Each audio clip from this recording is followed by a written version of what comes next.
안녕하세요. 선한 로열로더쌤입니다. 자, 2023년 1월 21일 토요일 시황방송 시작하도록 하겠습니다. 자, 먼저 공지사항 알려드리겠습니다. 저희 선한스탁에서 제2의 월급 통장 1기 회원 모집 시작합니다.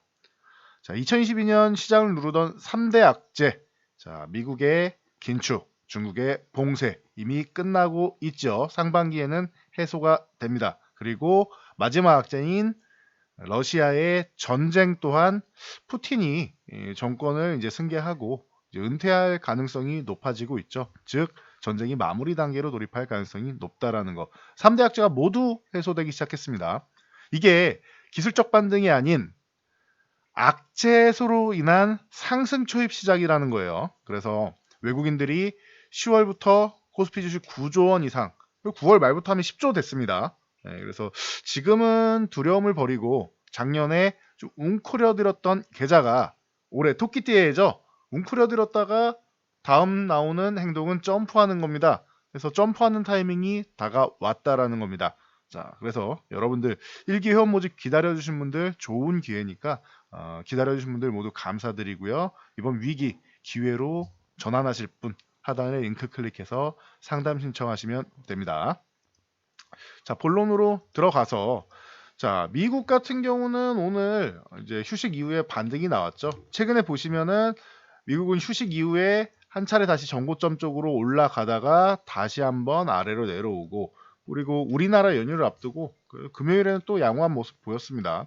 자, 나스닥 또한 마찬가지입니다. 최근에 반등이 예쁘게 나왔습니다. 그런데 다우지수는 이 위쪽에서 이렇게 쉬었다가 다시 올라오기 시작해야 되는 거고 나스닥은 바닥권에 있으니까 밀릴 때 덜 밀리죠. 좋은 현상입니다. 다우지수가 위에서 이렇게 쉬고 있을 때 나스닥이 조금 더 힘을 내주고 기술주가 힘을 내준다라는 건 우리나라는 기술주 없이는 안 되죠. 일단 IT 투톱만 봐도 그리고 현대차, LG에너지솔루션 시총상위주들이 다 성장 뭐 우리나라는 돈을 많이 버니까 순수하게 성장주라고 할 수는 없겠지만 성장 가치주들이 포진되어 있다. 그렇다라고 하면은 나스닥이 이렇게 올라온 거 우리나라에는 또 긍정적으로 볼 수 있다라고 보시면 되겠죠. 그리고 이제 최근에 필라델피아 반도체 지수가 조금 정신을 차리고 있죠. 나스닥이 요 아래 있을 뿐이지 모양은 비슷하죠. 이렇게 한번 밀렸다가 다시 올라오는 모습. 다우는 이렇게 쭉 쉬었다가 올라왔다가 이런 모습이죠. 둘이 모양이 달라요. 그래서 최근에 그 다우가 한번 쓱 미끄러진 거에 비해서 나스닥은 위에서 잘 버티고 필라델피아 반도체 지수도 위에서 작은 조정만 받으면 잘 버티고 있죠. 그렇다라고 하면 중요한 건 이제 필라델피아 반도체 지수건 나스닥이건 요 바로 위에 저항받던 구간을 돌파하는 일만 남았다라는 거예요. 이렇게 되면은 상반기 상승률은 다우보다는 나스닥이 좀 더 좋지 않겠느냐. 그리고 우리나라도 그러면은 상승률이 좀 회복되지 않겠느냐라고 보시면 될 것 같아요. 우리나라 지수도 바닥권에서 이제 막 올라오는 거죠. 그러면은 나스닥하고는 별 차이는 없어요. 이런 상태라고 하면은. 그렇기 때문에 나스닥처럼 이제 밀렸다가 올라와서 이제 2,400포인트 회복 시도하고 있다. 이번에 회복되면은 2,550을 가는 거고 이 2,550도 한두 번 건드리면 돌파할 수 있다라고 봅니다. 2,550 갔을 때 급락 조정이 여기까지 중간쯤까지 나오느냐 2,400까지 다시 한번 흔드느냐 그 차이지. 이번에 그 한 번에는 돌파하기 어렵다고 해도 돌파될 가능성이 상반기 안에는 매우 높다라고 봅니다. 이건 작년 말부터 말씀을 드렸죠. 자, 수급 동향을 간단히 살펴드리면은 자, 코스피 외국인들이 또 매수를 하면서 큰 금액은 아닌데 계속 매집을 해나가고 있죠. 그리고 코스닥은 사실 뭐 크게 신경 안 써도 된다. 기관이 매수하면 좋은데 외국인은 코스닥이 주력이 아니다라고 말씀드렸어요. 외국인은 코스피에 지수 플레이를 한다. 그래서 주식을 작년에 한 6월 말 10월부터 해서 한 6조 원 정도 매수를 해놨었는데 이게 연초에 한 절반이라도 덜어내는지 연초에는 포트폴리오 교체가 일어난다라고 했어요. 아니면 이걸 유지하는지를 봐야 된다 말씀드렸는데 유지만 해줘도 괜찮다라고 했는데 플러스 4조 원이 넘는 금액을 매수하고 있다. 자, 그래서 선물은 매수했다 매도했다 반복하고 있고 옵션 동향도 썩 그렇게 뭐 엄청난 상방 포지션까지는 아니에요. 그런데 주식을 지수를 이렇게 가둬놓고 뭐 하고 있냐? 주식을 이렇게 매수하고 있단 말이에요. 보시면은 9월 29일부터 해가지고 10조 원이 넘었습니다. 외국인들. 그래서 10월부터 하면은 이제 10조에 육박하는 9조 원, 9조 7천억인데 10조에 육박하는 거고 올해만 봐도 작년 4분기부터는 계속 매수 일색이었기 때문에 연말에 잠깐 주춤했고, 자 올해만 봐도 벌써 4조가 넘어가요, 외국인들이. 자 그렇다라고 하면은 외국인들 올해 같은 경우는 작년 말부터 해서 우리나라 코스피 쪽에 지수 연동돼 있는 종목들, 대형주들 쪽에 기대감을 충분히 갖고 있다라고 보시면 됩니다. 아직까지는 여러 가지 뭐 이슈를 만들고, 그리고 작년에 공포 심리가 완벽하게 가시진 않았기 때문에 이 부분이 시장을 좀 누르고 있지만, 뭐 지금은 뭐 충분히 뭐 훌륭한 구간을 만들고 있다, 훌륭한 상황을 만들면서 외국인들도 기대감을 좀 높이면서 시장을 보고 있는 모습이다 정도로 체크하시면 될 것 같습니다. 그래서 이 정도까지 보시면 될 것 같고요. 자, 코스닥 같은 경우 최근에 조금씩 살아나고는 있죠. 근데 아직까지 찌글찌글한데, 그래도 700포인트 위쪽에는 뭐 있는 상황이고, 730을 넘어가야지 탄력적인 움직임이 나온다라고 말씀드렸습니다.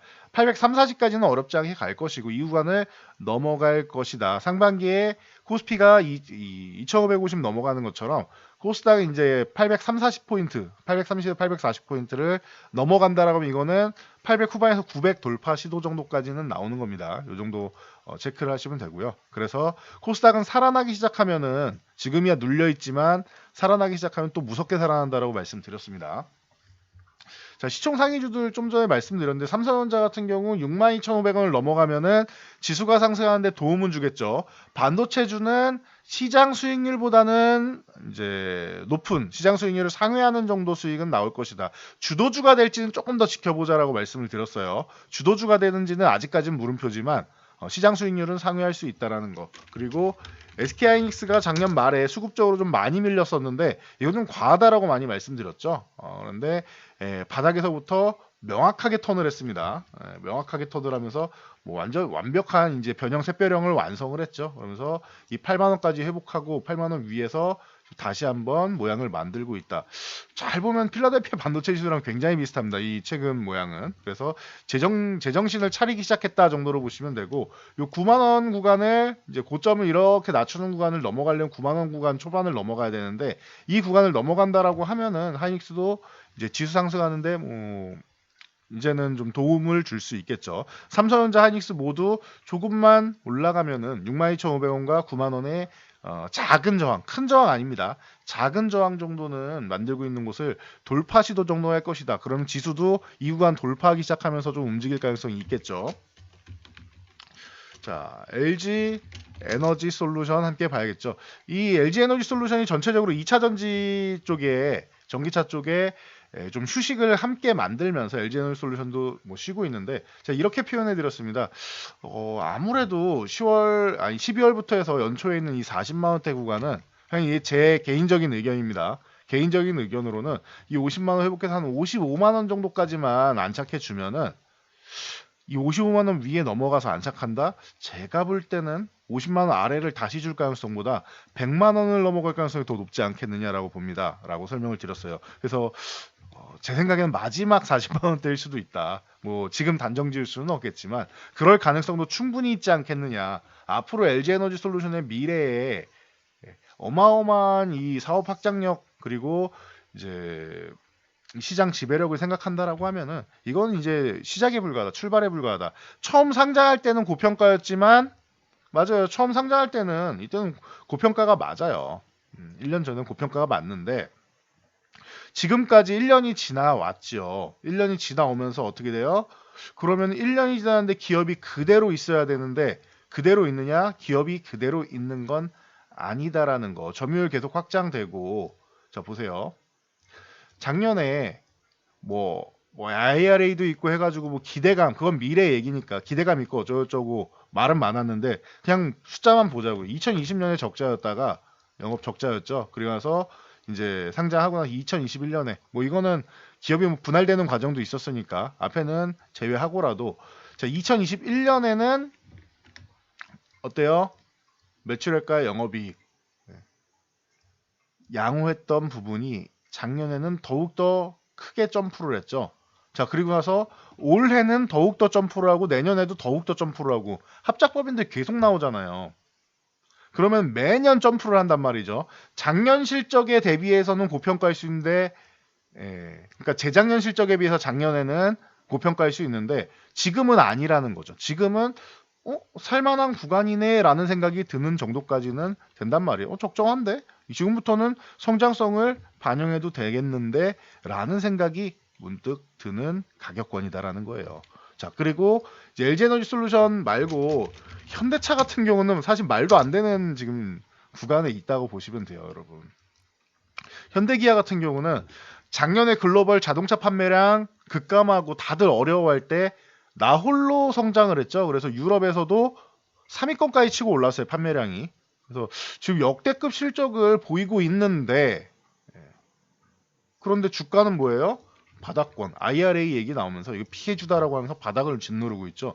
저는 개인적으로 이게 21만 원 아래 있다는 게 믿기지 않을 정도입니다. 이 종목이 21만 원 아래 있다는 게 믿기지 않을 정도고 30만 원을 넘어가도 이상할 게 없다라고 봐요. 그런데 지금은 역대급 저평가 구간 아니겠느냐. 물론 올해는 좀 지켜봐야 돼요.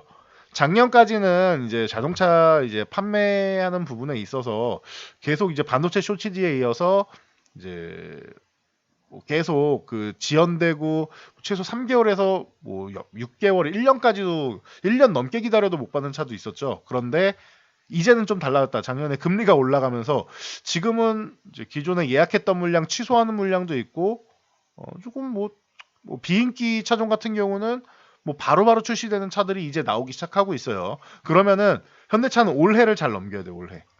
제가 방금 말씀드린 이런 부분을 먼저 선반영한 거예요. 선반영한 거고 조금 있으면은 그런 기사들이 많이 뜰 겁니다. 제가 방금 말씀드렸던 소비가 위축돼가지고 내구재 주문량 이런 부분만 봐도 알 수 있듯이 소비가 위축돼가지고 뭐 판매량이 이제 감소하고 있네, 뭐 취소자가 늘고 있네, 이제 조만간은 이제 반도체 쇼티지 문제도 뭐 기존에 말씀드렸듯이 40나노 공정에 있는 거를 뭐 27나노 공정까지도 확대를 해가지고 테스트 기간이 이제 끝났다라고 말씀을 드렸는데 그럼 쇼티지도 해결이 되고 소비도 감소하고 하면은 판매량이 줄어들면서 그리고 글로벌 자동차 회사들이 이제 뭐 아우디나 BMW는 벌써 시작했죠. 할인 행사 시작합니다. 할인. 할인 행사를 때리기 시작한다라는 거. 그럼 이런 부분을 여러분들이 좀 고려해 보시면 될 것 같아요. 그런데 그런 악재를 반영해도 저는 21만 원 아래 있을 건 아니라고 봅니다. 그래서 역대급 저평가가 아니냐라고 지금 보고는 있는데 이런 거를 좀 보시면 될 것 같아요. 작년에 비해서 주가는 그대로거나 밀린 종목들이 많은데 그럼 실적을 한번 보면서 다시 한번 대화를 해보자라고 하면은 이런 종목들이 이제 숨은 진주가 될 수는 있다. 단 지금은 수급이 아예 안 들어오고 있으니까 이런 건 17만 원 회복을 해야지 볼 수 있겠죠. 현대차는 17만 원 회복하면 그때부터 보기 시작하셔도 돼요.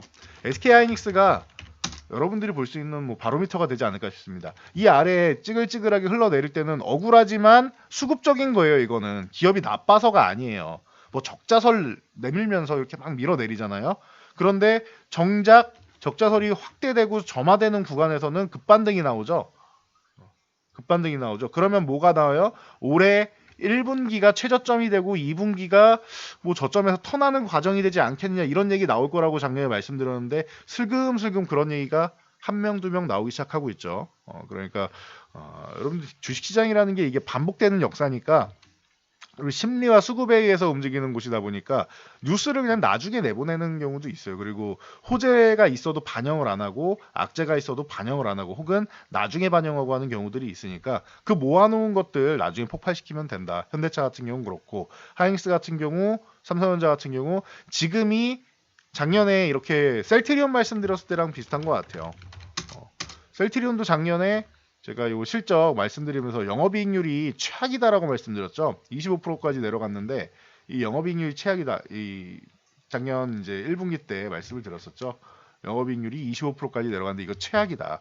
근데 최악이라고 쓰고 이걸 여러분들이 읽을 때는 바닥이라고 읽으시면 됩니다라고 말씀드렸죠. 영업이익률 바로 턴될 거라고. 바로 30% 회복하고 지금 30% 중반대까지 아직 회복이 조금 더뎌요. 이게 4분기까지 해서 한 38% 정도는 되지 않을까 했는데 이게 아직까지는 회복이 좀 느립니다. 그러다 보니까 이런 부분이 조금 약한 모습을 보이고 있는데 이제 뭐 그 유플라이마부터 시작해갖고 뭐 배그젤마 그리고 램시마 SC의 본격적인 영업 활동 이런 부분이 된다라고 하면은 30% 후반에서 기존에 셀티리온이 이루어왔던 40% 회복도 꿈은 아니라고 봅니다. 충분히 가능성이 있다라고 봐요. 이건 램시마 SC의 성공이 관건일 것 같은데 충분히 가능하다라고 봅니다. 기존에 코로나 때문에 대면 영업 못하던 부분을 이제 풀려서 시작할 수가 있고 이국에서 자 램시마 점유율이 20%를 돌파했죠. 작년에 20% 돌파하고 이제 FDA에서 램시마 SC를 통과시키기만 하면 FDA 승인만 받는다라고 하면은 그러면은 여기서 매출이 어마어마할 수 있다라는 거예요. 레미케이드는 SC 제형이 없다라고도 많이 말씀드렸죠. 자세한 내용은 나중에 다시 한번 정리해 드릴게요. 지금 이게 뭔 소린가 하시는 분들은 과거에 제가 올려드렸던 셀티리온 영상 보시면 될 것 같습니다. 그래서 이런 대형주들이 전체적으로 좀 움직일 수 있는 환경이 마련됐다. 뭐 방산이나 이런 건 너무나도 좋고요. 하나에어로스페이스나 이런 거는 저는 뭐 올해도 방산 같은 경우는 작년에 4대 방산 국가로 올라섰고 그리고 7번째 우주 강국으로 올라섰고 다 하나에어로스페이스가 최고 수혜 중 하나죠. 그러다 보니까 폴란드 방산 수출 그리고 이제 누리호 다누리호 해서 이제 뭐 다누리호로 달 탐사선까지 한 번에 보냈죠. 우리나라가 연타석으로 보냈고 그러다 보니까 하나에어로스페이스 올해도 뭐 나쁠 건 없는 것 같아요. 75,000원 올라온 다음에 이 구간에서 유지되고 있다. 충분히 가능성 있고 그리고 이 우주항공 쪽이 UAM 쪽하고 관련이 있죠. UAM 컨소시엄 구성해서 간다라고 하면은 이 부분도 지금 현재 정권에서 밀어주고 있기 때문에 되냐 안 되냐는 나중에 보자고요. 그런데 일단은 이 해당 기술력을 뽐내고 있고 판버러 에어쇼 같은 데서도 이제 뭐 좋은 기술력 뽐내고 했던 부분은 여러분도 뭐 확인하셨을 테니까 이런 하나에어로스페이스 이 방산 하나도 아니고 우주항공 하나도 아니고 미래산업 두 가지를 하고 있죠.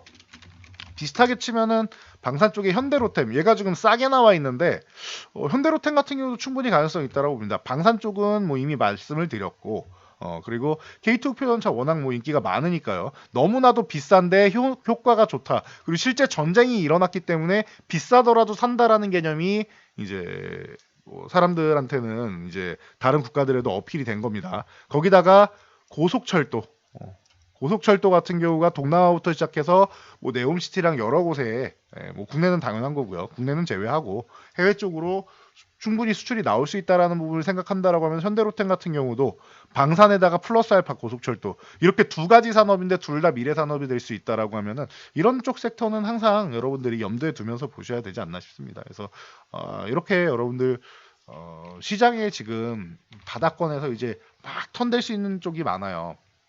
뭐 전쟁이 끝난다라면 우크라이나 재건도 들어가야 되는데 그럼 전체적으로 건설주도 들어갈 수 있고 모듈러 주택 관련주들 들어갈 수 있고 뭐 그리고 기계 장비는 기본이죠. 미국이랑 테스크포스를 구축했다 우크라이나랑 그러면은 기계 쪽 들어간다라고 하면은 여러분 뭐 다 알고 계시는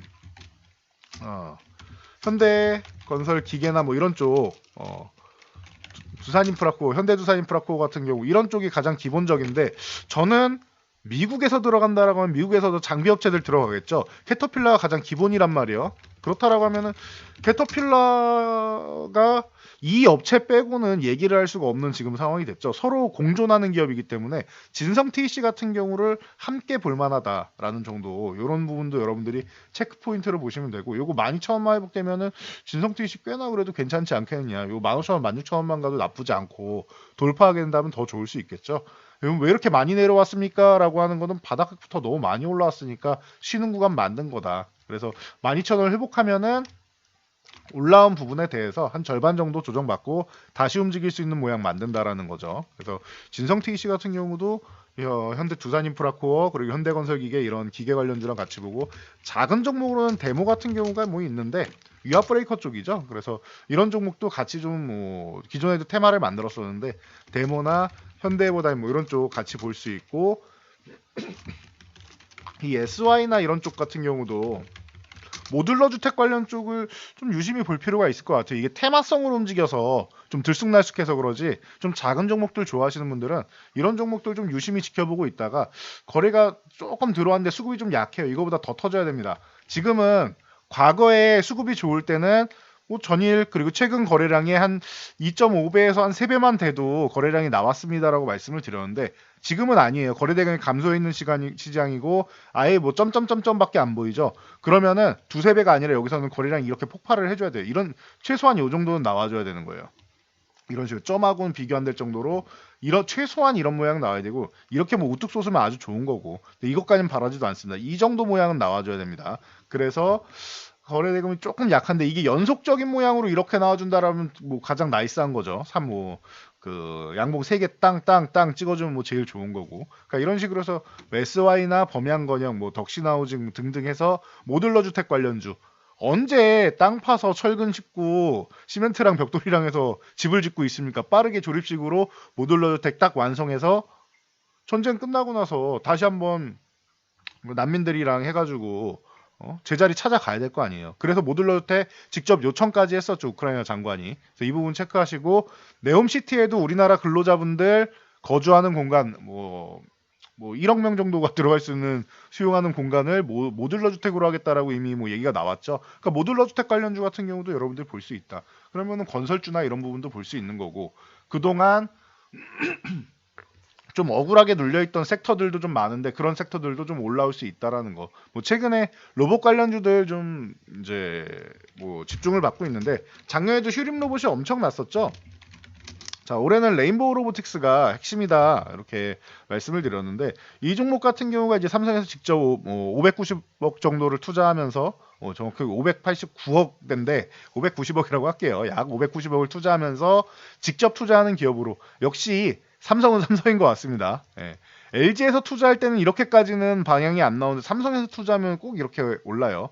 역시 이미지 그리고 업계 1위라는 뭐 이런 게 타이틀이 중요한 것 같아요. 우리나라를 대표하는 기업이다라는 게 중요한 것 같습니다. 그래서 LG는 과거부터 뭐 실리콘밸리에도 뭐 로봇 관련주 많이 투자를 하고 그 계속 기술력을 오픈을 했었는데 삼성에서도 이제 진심으로 로봇에 투자한다라고 하니까 시장이 좀 환호를 하는 것 같습니다. 레인보우 로보틱스가 뭐 핵심인데 지금 너무 단기적으로 많이 올라서 사실 여러분들이 지금 건드리기에는 사실 쉽지는 않죠. 예, 그래서 2등주 쪽을 볼 때는 휴림 로봇 같은 경우가 2등주로 현재는 올라와 있고 그리고 나서 이게 유지되는지는 봐야 돼요. 작년에도 초반에는 뭐 로보로보 같은 종목이 조금 두각을 나타내다가 쉬고 있던 휴림 로봇이 갑자기 치고 올라왔었죠. 사실 12월부터 올라왔을 때 휴림 로봇은 대장이 아니었어요. 이때 이렇게 해서 그냥 뭐 로봇 관련주 올라온다니까 올라오긴 했는데 다시 한번 제자리 갔다가 찌글찌글했단 말이에요. 근데 전쟁 터지고 나서 3월쯤 되고 나서부터 갑작스럽게 이쪽에 수급이 쏠렸죠. 이런 것처럼 제2의 2등주가 나올 수 있습니다. 최근에 보면은 어, 뭐 유일 로보틱스나 이런 쪽도 은근슬쩍 바닥에서 양봉 하나 세우면서 호시탐탐 노려보고 있고 뭐 휴림 로봇이 유지하려고 하고 있고 뭐 로보로보 같은 경우도 살짝 쿵 올라오면서 수급을 계속 살짝 붙여가면서 매집 포인트를 만들고 있죠. 저는 급등하는 것보다는 이런 식으로 추세를 만들면서 올라가는 게 조금 더 예쁘지 않나 싶어요. 그래서 로보로보 같은 경우가 만약에 7,700원 이 구간을 회복한다라고 하면 또 다시 한번 또 봐도 되는 포인트가 아니겠느냐. 물론 못 넘어갈 수 있으니까 지금 포인트는 보유하신 분들은 매도를 하면서 비중을 좀 줄이면서 봐야 되는 타이밍이죠. 이런 식으로 좀 순환하면서 볼 수 있는 쪽이 많이 있는 것 같아요. 에브리복 같은 경우는 이제 막 그 수급이 들어오기 시작했으니까 뭐 참고 정도 하시면 될 것 같아요. 이쪽은 뭐 로봇 청소기 쪽 보시면 되는 거고. 그래서 이런 로봇 관련주라던가 NFT나 뭐 이번에 이제 STO 관련 쪽으로 해가지고 얘기가 나왔는데 그쪽은 아직까지는 이게 뭐 너무 적극적으로 보기엔 좀 그렇고 아직은 테마성이다 생각하시면 될 것 같아요. 그래서 그 정도 보면서 뭐 체크하시면 되지 않을까 싶습니다. 뭐 원전이나 이런 쪽은 뭐 수주가 나와야 되는 거고 계속 뭐 순환매 정도는 한 번씩 돌 수 있는데 핵심이 되느냐는 좀 기다려야 될 것 같고 차라리 하나솔루션 같은 이런 태양광 쪽 있죠. 미국의 하나큐셀 투자하고 하는 부분 이런 부분에 있어서도 좀 뭐 긍정적인 요소를 미치고 그 요소에 의해서 올랐는데 다시 한번 내려와 있죠. 이런 종목들은 지금 하단에서 지지력 테스트 나왔고 하니까 지금도 관심 가져도 좋다라고 봐요. 하나솔루션은 수급이 굉장히 좋은 종목이다라고 여러분들이 뭐 체크를 하시면 될 것 같은데요. 자, 하나솔루션 수급을 체크하면은 지금 이런 정도라고 보시면 돼요. 작년부터 해가지고 아까 제가 코스피 뭐 10월부터 해가지고 매수를 많이 했다라고 말씀을 드렸는데 외국인들이 하나솔루션을 굉장히 좋아합니다, 여러분. 태양광에 대해서 관심이 많고 OCI가 아닌 하나솔루션, 하나큐셀에 대한 기대감이 매우 높다라고 여러분들이 생각하시면 돼요. 작년 우리나라에 지금 10조 매수하는 기간 동안 이제 어마어마한 물량을 지금 담아내고 있죠, 지금. 그러다 보니까 하나솔루션 충분히 기대감을 가지면서 현대 현대에너지 솔루션과 뭐 이런 종목들 같이 보고 순환매 도는 거는 뭐 S에너지나 아니면 SDN 같은 경우 같이 볼 수 있고 뭐 베타식스가 계속 뭐 풍력 관련해서 투자하는 거 나오고 있죠. 그러면은 CS 윈드라던가 CS 베어링 같은 경우도 단기적으로 이렇게 갭상승 나왔는데 이거 다시 다 내줬어요. 그러면은 하나솔루션도 그렇고 CS 윈드도 그렇고 연휴 앞두고 밀려서 아래 꼴이라는 거 보이죠? 그럼 태양광 관련주, 풍력 관련주도 이제 쓱쓱 다시 한번 담아야 되는 타이밍도 오고. 그러니까 지금은 바닥권에서 기어다니는 종목 혹은 이제 이슈를 만들어 놓고 그 이슈 전까지 가격 조정을 보이면서 다시 한번 매매 타이밍을 주는 종목들, 이런 종목들이 많이 나오고 있습니다. 그러니까 여러분들이 이런 종목들 좀 집중하시면서 그리고 순환매 노리면서 보시면은 아까 말씀드렸듯이 올해는 3대 악재가 해소되면서 작년에 움츠러들었던 이 계좌가 토끼띠에를 맞아 껑충 점프를 하는데 한 번이 아니라 2단 점프, 3단 점프까지도 할 수 있다라고 보고 있습니다. 그러니까 올해는 좀 자신을 갖고 여러분들 계좌 회복 그리고 자신감을 회복하는 부분에 여러분들이 주력할 수 있도록 저희도 뭐 여러분과 함께 최선을 다하도록 하겠습니다. 자, 영상이 도움되셨다면 여러분들 주변 분들께도 저희 채널 추천 한번 부탁드리고요. 영상 잘 참고해서 모두 안전 투자하시기 바랍니다.